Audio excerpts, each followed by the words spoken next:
Hello, everybody, and welcome back to U Exchange. It has been quite a while, but I'm happy to be back.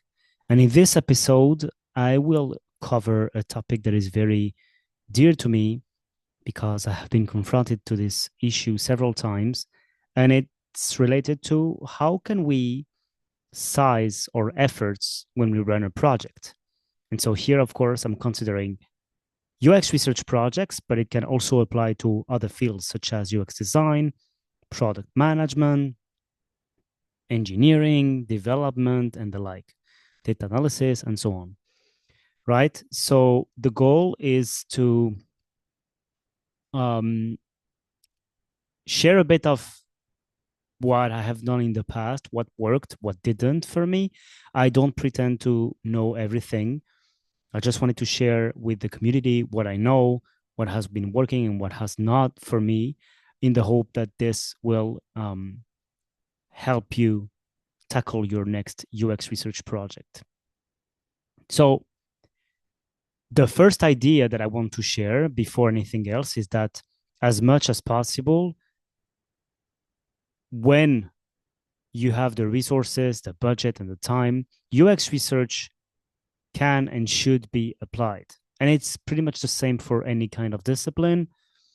You will also always think that in some kind of discipline, this is maybe not needed. For instance, data analysis at this moment of the project, maybe it's not needed. Yes, but it's always kind of the same. The more, the better. So, and the more frequent and the earlier, the better. So, if you can run research as early and as often as possible, that's the best. But that's not to say that it should be applied without thinking. And so that's why, as researchers, we oftentimes face two different situations, which could be either other folks don't think about involving us in the process and so dismiss the need for research and learn further down the line that it was an issue, that it could have been avoided, or they reach out too much, thinking that research will solve each and every need. And so that's why I wanted to make this episode, because for me it's an important topic.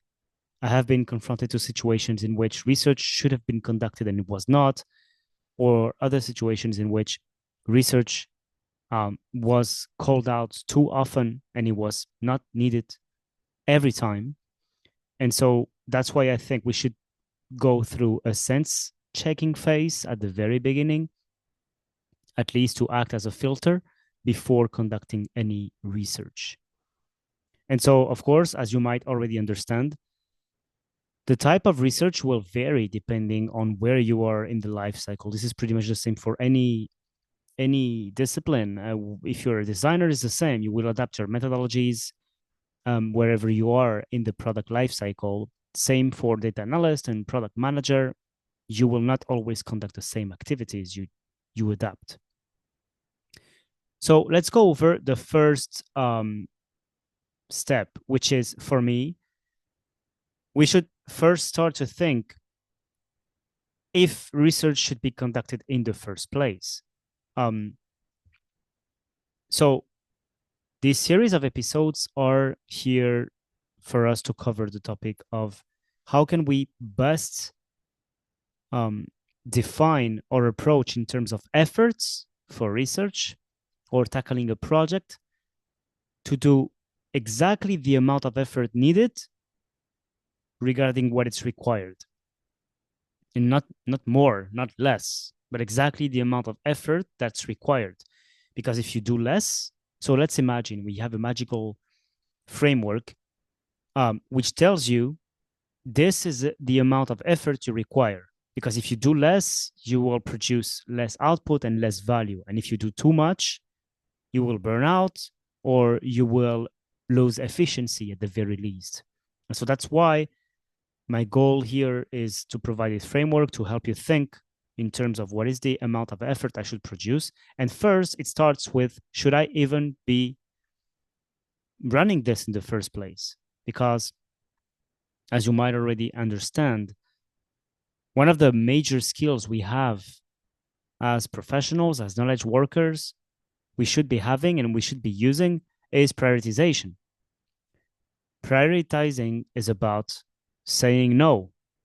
It's really about that. You should be saying no more than you should be saying yes, because our time is limited, our energy is limited, and our resources are limited. And so, due to that, you should be focusing.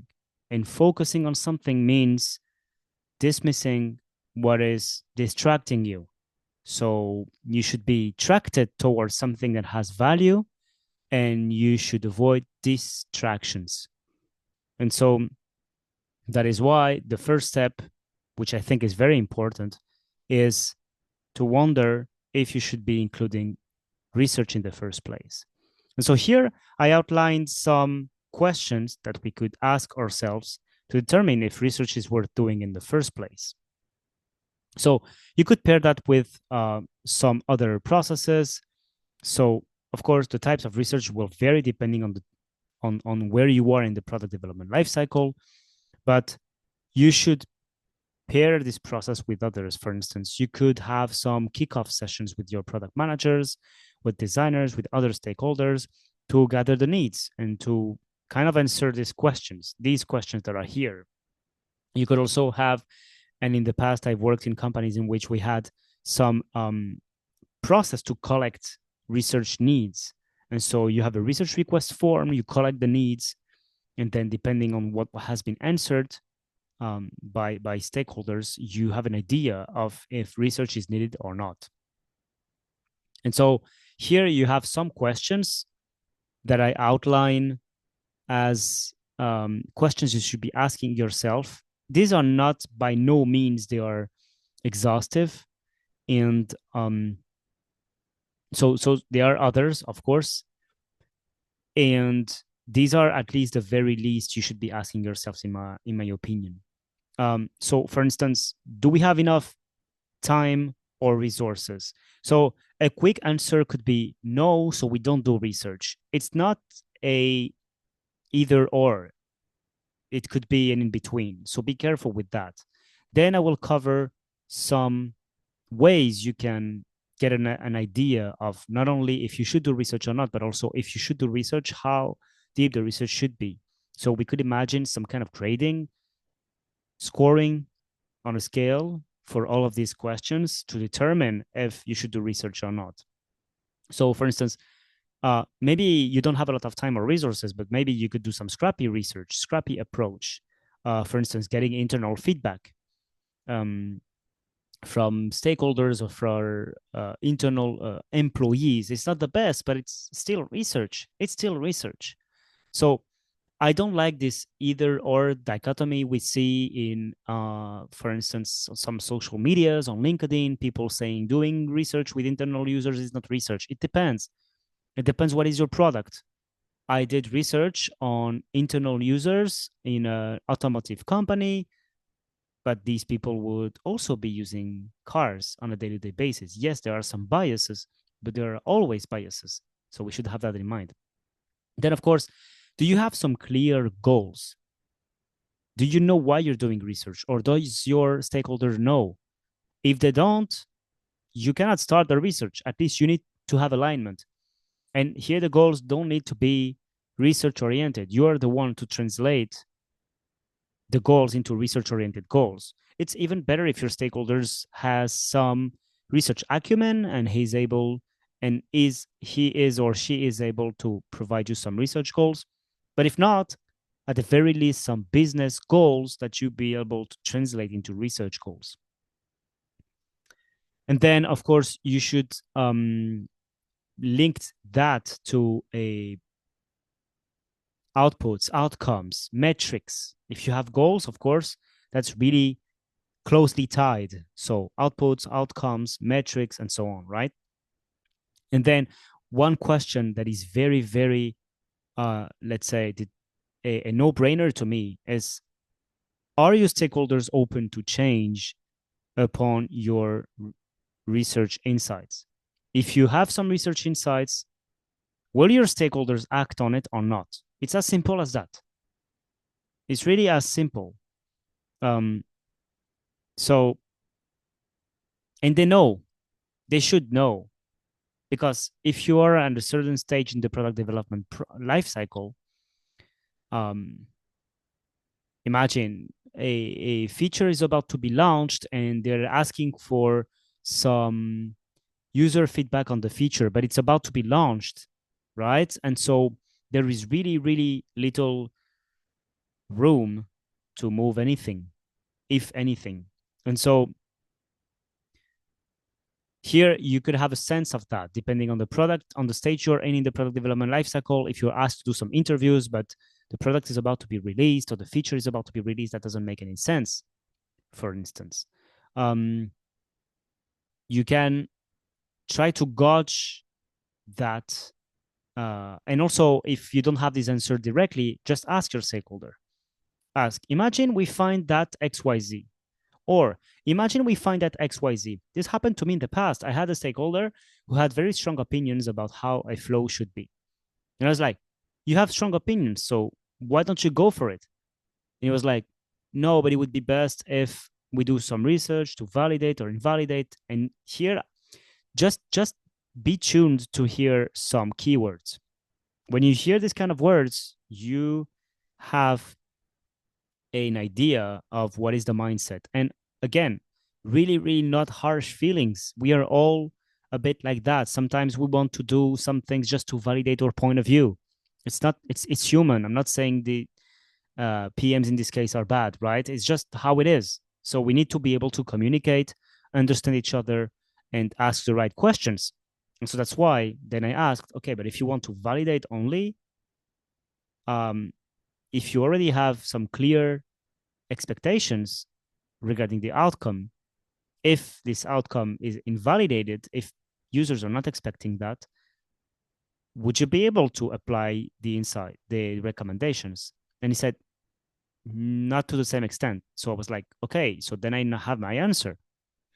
If this is already decided, then you shouldn't move forward with research. Like it makes no sense. It's just a waste of resources. In the end, we are here to inform strategy and business, yes, but we have a scope of action and a scope of how can I say, of impact. We cannot reform the entire company, right? If something goes wrong. So just have that in mind. And then some other that I found interesting, such as, do you know your target user? Um, and if not, you can use some internal data or collaborate on the best guess. Yeah. And then I have also other criteria, such as, do we have internal data on the topic? Do we have already enough research insights on the topic? Because if past research has been conducted and it's answering already or question, then there is no need to run new research. And by new research, I mean usually people mix research with user interviews.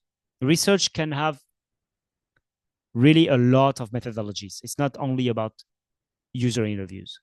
So that's why I also make the mistakes myself sometimes. So if you have already a lot of internal data, there is no need to run some new user interviews or user sessions or usability testing and so on. And then, of course, are your research questions specific and focused? This is a bit linked to the goals, but it's the idea. Okay, let's move on. So then the idea is you should identify to determine your level of involvement, what will be the impact the research will have. And it might not be clear and evident at the very first time, but it's just for you to have an idea on how deep you should go inside of this research. So for instance, will it have an impact on decisions such as the strategy, the plan, the product, the design?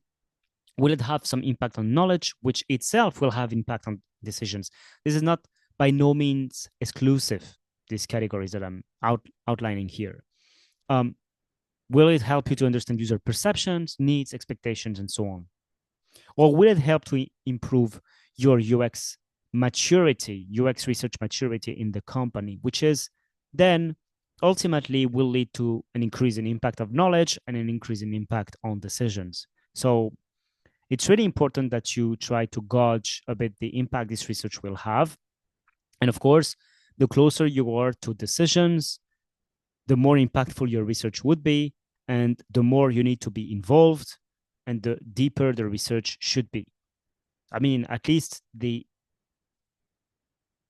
the the more you should bring care to this research. That's the idea.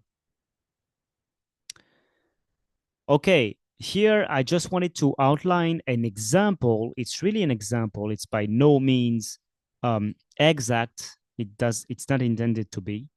Um, but it's the idea that to prioritize your research needs, you could try to have some kind of approach similar to this one. So, what I said in the first or second slide, I don't remember, is the idea that you have some questions you need to answer to determine if you should do research in the first place. And so for me, that's the first level of sizing UX research efforts. First, you determine if you should do research. And then once you know that, you can determine the size of the research. Now that I know that I should do research, what is the size of it? I know it seems super logical and self-explanatory, yes, but trust me, I have been there and I have not always thought like that. Sometimes, without even asking, I would do some super deep user interviews. My first research ever was a mix of qualitative and quantitative user research with 57 participants. For you to get an idea, because I ran some physiological analysis, I measured their heart rate, skin conductance, I measured this kind of data. So it was really, really interesting. And I was like, okay, we are gathering so much data. I was really junior, and I thought we need to have as many participants as we can. And it was one-to-one interviews. And so it was really a lot. So that's the idea. Once you know how far, once you know you should do research, you need to determine how far you should do it. And so the idea here is just provided as an example: is you should have a process. Well, you determine your criteria first that will have an impact on how big the research should be. Okay, so for instance, how many customers will this affect? What is the impact on the business if we don't do this research? Is this blocking any immediate decision? What is the timeline flexibility? Uh, are there alternative ways to get this information? How does this align with our strategic goals? And of course, you have a lot of other criteria as you could imagine. You could have, for instance, what is the amount of things we don't know? What is our problem clarity here? Is it very clear? Is it not? What is the risk of launching a feature if we don't know that much about the product? So it's the idea. Basically, you score on a set of criteria, and based on that, you determine if you should do to what amount, to what degree you should do research. And finally, this is a recap for me how I see research. So we should look at that from the basis to the top. And for me, this is the pyramid of research needs. Maybe some of you know the Maslow hierarchy of needs. And so there is a hierarchy of needs for user research as well. So for me, a research should first be necessary. It should be necessary. If it's not necessary, you just don't do it. Then it should be impactful. But then the degree of impact, as I said in one of the slides, will depend. And finally, once you know all of that, you can start to have a strategy about this. I mean, at the research level, because of course you have a strategic level already for the product, but at the research level, you can also have a strategy about how you approach it. What are the research goals? What methodology will I use? How will I contact my participants? How will I analyze my data? This is a strategy that will lead to that, to gathering all the insights later. But first, you should determine if the research is necessary. And then if it is, what would be the impact of this research? We can imagine that if it's not necessary, it will have zero impact. So it means if you think it is necessary, it will have at least some impact. So it's dependent. And then depending on the impact, you then determine the strategy out of it. And so that's the idea. Before research, you should ask key questions, ensure your clear goals on influence, check existing research, and align with impact needs. And that's it for today's episode. I hope you learned at least one thing. This is one episode in a series of 3. And yeah, I hope you liked it as much as I did. And if you learned at least one thing, please subscribe, share it with your friends and colleagues. Leave me some comments if you feel like it. Let me know if you want me to tackle other topics in the comments.